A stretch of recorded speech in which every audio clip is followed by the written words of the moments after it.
you drive around the state of North Carolina these days, you might be a little baffled. Sure, there's a lot of talk about how fast the Raleigh area is growing. We know how much money's flowing into Charlotte, and the coast might be the best coast in the country. But as you drive around many of the rural areas of this state, you're going to see some communities falling apart. Entire counties in some parts of this state have gone from prosperous to poverty in a matter of decades. It's estimated that 6% of the entire state of North Carolina lives in a distressed community just like this. Now, the Midwest and parts of the Northeast have areas that have been decimated by the auto industry. We call it the Rust Belt. Places like Cleveland and Pittsburgh and Detroit and Buffalo, auto jobs left, and the communities are never really recovered. Now, down here in the Carolinas, we have what's called the Rot Belt. These are areas that have been decimated by loss of farming jobs. We're going to drive around some of these places and talk about it a little bit and see why these places are literally rotting away. The Rot Belt. Now, you could draw up a rough approximation as to where the economic decline of North Carolina is the worst, and people could argue about where the exact boundaries are. But for the sake of perspective, the area we're going to focus on is here, an area in the north central part of the state along the Virginia state line, and down here in the southwestern part of the state along the South Carolina border. The area we're going to drive through today is the latter, and I'll specifically focus on Robeson County. But we're going to see footage of other Rot Belt hubs in this state. All of the areas we're driving through are still surrounded by farmland, just like this. Robeson County has some of the poorest and forsaken communities in all of North Carolina. Right now, we're in the community of Parkton, population 435. Now, going back to the 1960s, the population here was more than double that. Look at that population loss, people. There's abandoned homes all over the place, and other streets look like they'll be all but wiped away at some point.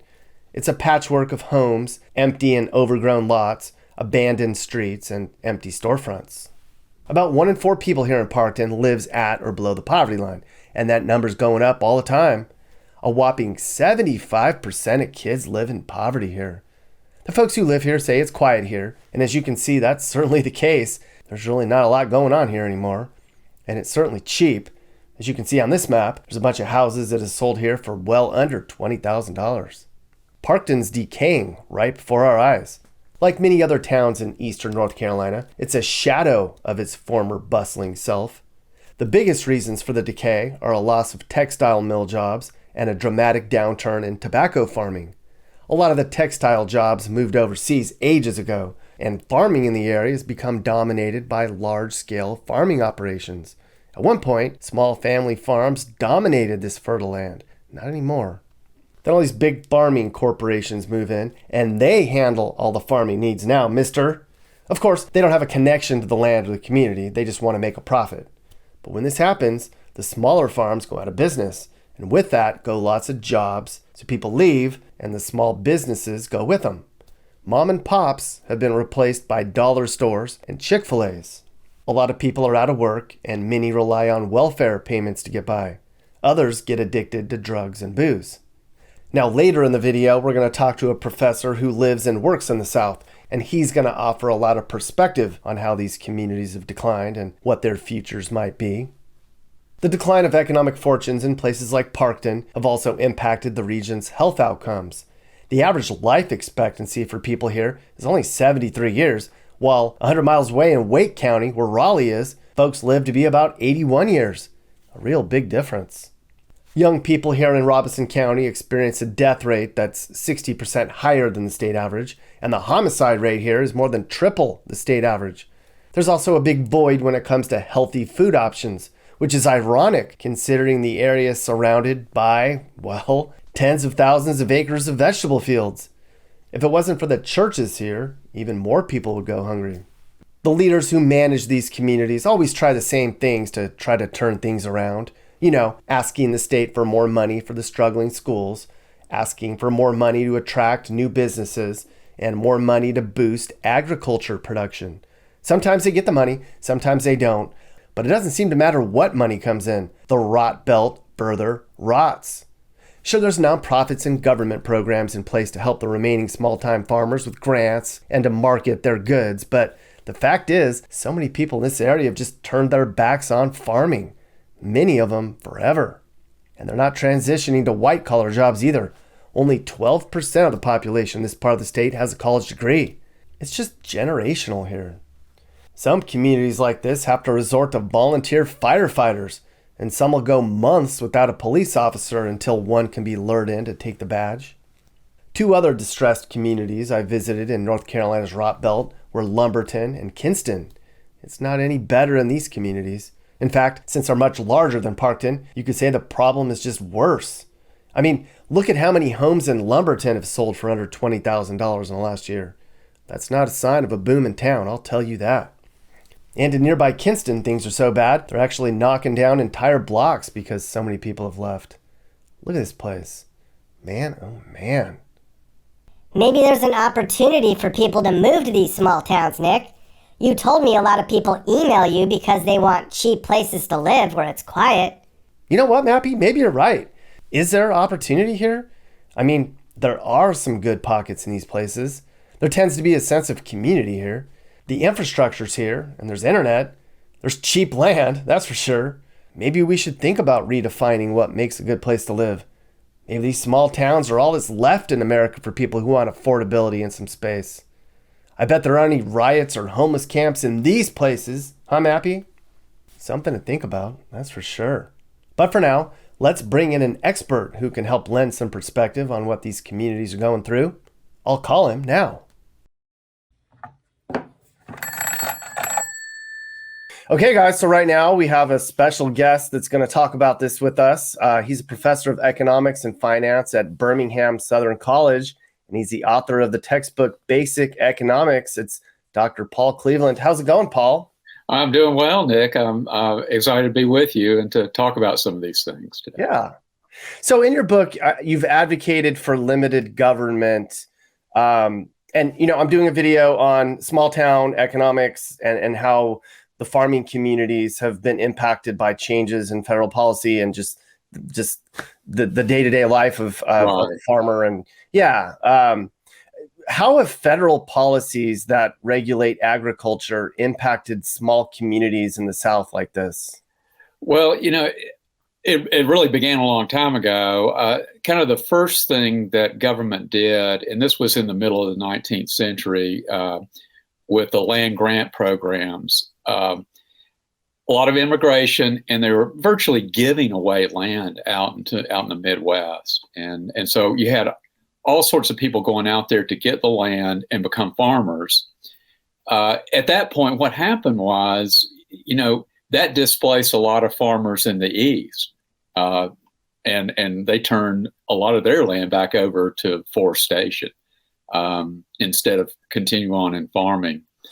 But the real hit in farming came with the election of Franklin Roosevelt in 1932. And that's when you really got the federal government involved in farming in a big way with the Agricultural Adjustment Act. And so that particular piece of legislation, the very first piece, the way that the Roosevelt administration viewed the Depression is, well, the problem for farmers is they just can't make money because agricultural product prices are too low. And so they actually paid farmers to plow up perfectly good fields of wheat, corn, and cotton to kill off millions of baby farm animals in order to increase prices. Well, this made zero sense whatsoever. I mean, why would you do this when people are having trouble paying for food? Yeah. But that's what they did.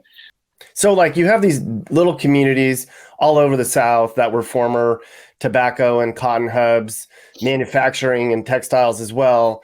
And now these places are dying off. You know, the size of the community is half of what it was in the 50s. A lot of poverty, a lot of crime, a lot of blight in these little communities that I've driven through in Eastern North Carolina and South Carolina as well.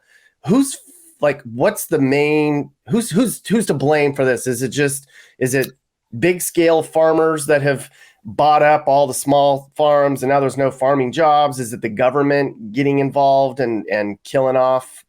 Yeah, well, government involvement certainly has not helped anything, but there's another aspect to this as well. And that's, as technology has improved and you have these large scale farming instruments, large tractors and with plows and that sort of thing, that's going to mean to make the capital worthwhile, you have to produce on a larger scale, a larger volume.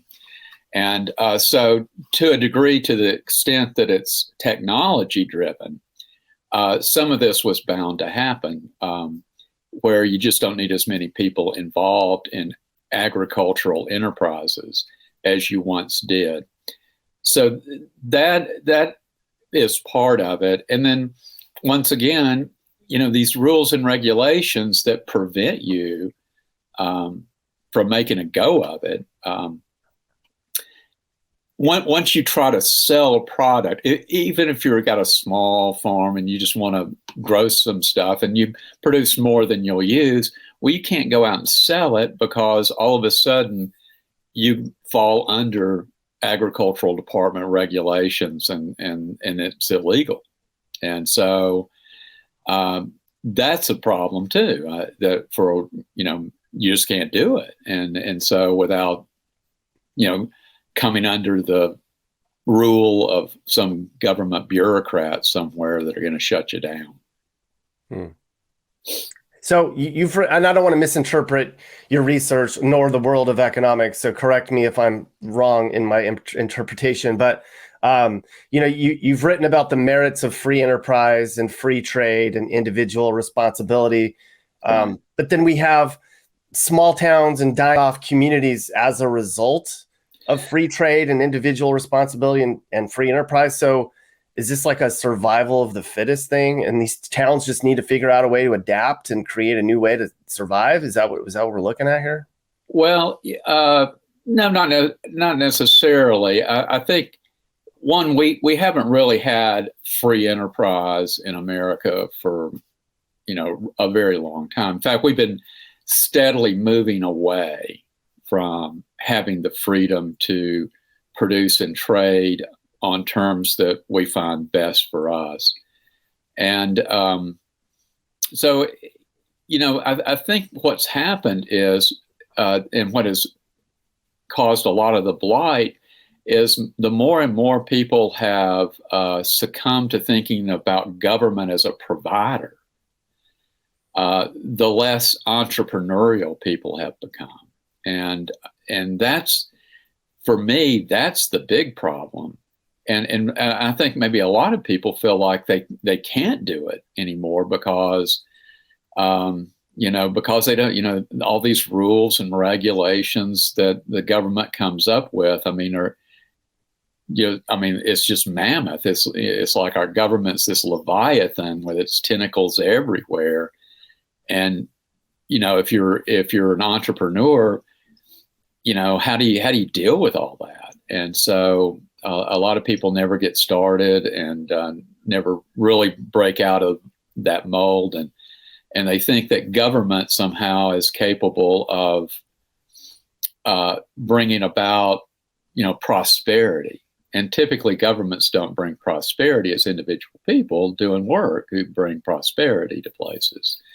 So while farming might happen on a large scale, there are things that, smaller communities could do. And probably a lot of people would prefer living in a smaller community than some of the cities that exist today. And in a way, I think that there's a possibility of that with even what we're doing here, having this discussion over the internet and being able to work in different places. So, I think that has a potential to really change things for even small towns. You know what? I agree. We were driving around in some of these rural communities, and right now it's just so expensive to buy a home. There's a generation of us that is never going to be able to afford a home. They just have come to the real, at least in terms of the large cities where there's jobs. And, you've got people that want warmer, cheaper, safer, and even those places are starting to get grabbed up. But you have so much land, so many established places that are out in the sticks like this that I'm showing right now where, the infrastructure's there. This was once a thriving place. it can be a thriving place again. Somebody would say, well, where are these people going to work? But like you said, with the internet age right now, the working from home thing, I could see some of these places getting like a boost from city slickers that are just looking for a simple life that can work from home. You can buy some of these homes. I drove around and I went on Zillow to look at the home prices, and $500, $1,000 for some of these homes in southeastern North Carolina, and I was like, why not? Right? I mean, and that's just those are choices to make, and I can see a lot of people saying, "Gosh, I think what I'd like is instead of having a home in a suburb, and if I can work from home, why not buy 500 acres of land, have my house out there, and I can do my work, and then I can go hunting or fishing or whatever else that I wanted to do." And it could be a nice life for a lot of people, and I think that would appeal to a lot of people to live that way. And so I'm thinking there are opportunities even in small towns to think about reimagining the way in which their town can function and work. My own mentor and some of the books that I have and I've worked on, actually he did originally, and he left academia. He grew up as a son of a tenant farmer in rural Alabama, and so when he left academia to just go back and start writing, he moved back to rural Alabama, a place called Wadley, Alabama. Wadley. It's probably Wadley didn't have much. I tell you, I've driven through there many times when I was younger, and Wadley has, I think, exactly one stoplight, and that's Wadley, Alabama. So, but he had a life for himself, and he preferred that, quite frankly, over city living. So, I lived in a town in Indiana that had no stoplights. There were 500 people there, and it was at certain times of the year it feels very charming, especially when it's warm and it's summer and people are out strolling around and hanging out. It can get kind of dreary and depressing in the wintertime when no one's out. But the only bad part about living in a small town, now that I've experienced it, was the fact that kind of everybody knows your business. And if you want to be a private person, you can't go into town without, they immediately know when you move, you get shaken down by somebody and the whole town knows your business by the end of the weekend. Right. And you can be judged. Now, I came from California. I still had California plates on my car. And here I come from LA out to the middle of Indiana. I was not well received by most of the community, even though that my wife's family had established themselves there for a long time before most of the people that didn't like me were, kind of voicing their concern. But yeah, you gotta protect your land. You got to protect yourself, right. And you got to stand up for yourself in these small towns, because what you'll find is when you buy a piece of land or a home, the history of that home comes with it. Right. So whoever lived there before probably gave hunting rights or mushroom rights or whatever to somebody. So you're going to have people trespassing. You're going to have people dropping by to say hello that don't realize that Miss Mabel's not alive anymore. And you just have to kind of get used to the fact that you're out there.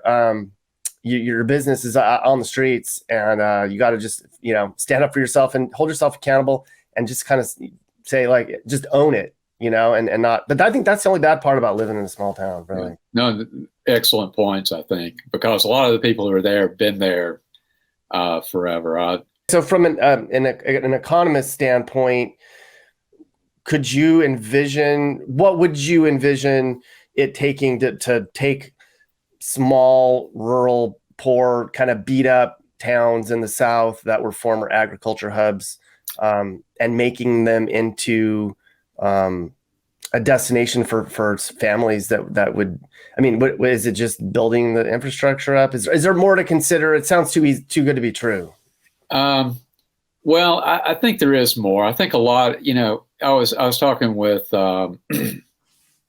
my son's father-in-law, and he was doing some consulting with, for small towns that are in this situation. And evidently a lot of them are thinking, well, if we can just attract a big manufacturer to, locate in our area, that would do it. And, okay, that has happened in some small, with respect to some small towns. But there's not enough of that, that's going to go around and for everyone. And so his thing is in working with people to really help them think through, well, what do you have and how can you leverage that to reimagine how your town could really thrive? At the end of the day, it's about, you got to be able to produce something that people want. There's got to be a reason, to be there or to come there or to do things. And so I think that's what he was focusing in on with in consulting with the towns that he was consulting with, is, getting the leadership of the town together, the people together, and helping them think through, what they can do to be entrepreneurial. Quite frankly, I think that's the key for anything. And once again, I just think we live in a culture that has become less and less entrepreneurial. And now a lot of young people have demonstrated a great deal of enterprising behavior. I think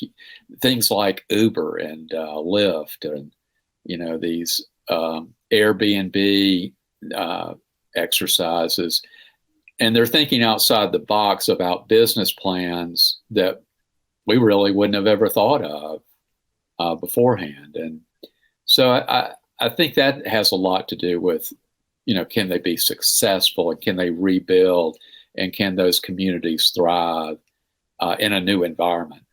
Because I kind of doubt, in the situation that we're in now, will we go back, to small farmers? I don't think so. No, we're not going to go back to small farm. But, I could envision a scenario where you've got these little teeny towns and where people are just start flocking to and buying land and just working from home. You need a grocery store and you need a barber. It's like the reverse migration. We've seen the reverse migration patterns. The African-American community all fled north. Now they're all fleeing south. We had the out to the suburbs migrations in the 50s, and then everybody went to the cities, and now everyone's going back out into the burbs again, or the exurbs. But I think there's really a case could be made that teeny small town life America might be a good option for a lot of people who are they just want safety, they want affordable, and they want warm. I hear that from a lot of people, that those are the three things they want. I have to say, well, halfway through our conversation, I think a light bulb went on with me when I was like, maybe there's something to kind of talking about small town life and envisioning what this could look like for people, because people are desperate for answers on where to move, and they have no idea. I get emails every day from people that want help or advice. Sometimes they pay me to consult, like do a little phone call when I talk them through. But sometimes people just want, hey, like, what the hell?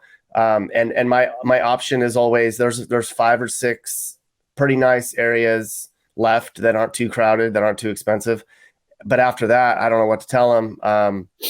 But I think that there could be a way to maybe kind of peel back the layers on this whole envisioning a small town America thing, and running with it for a little bit, and talking to people like you and Steve. And are you looking to move and need advice? I do consulting. That's right. I'll sit down and talk about where the next perfect place for you and your family should be. I do it all the time.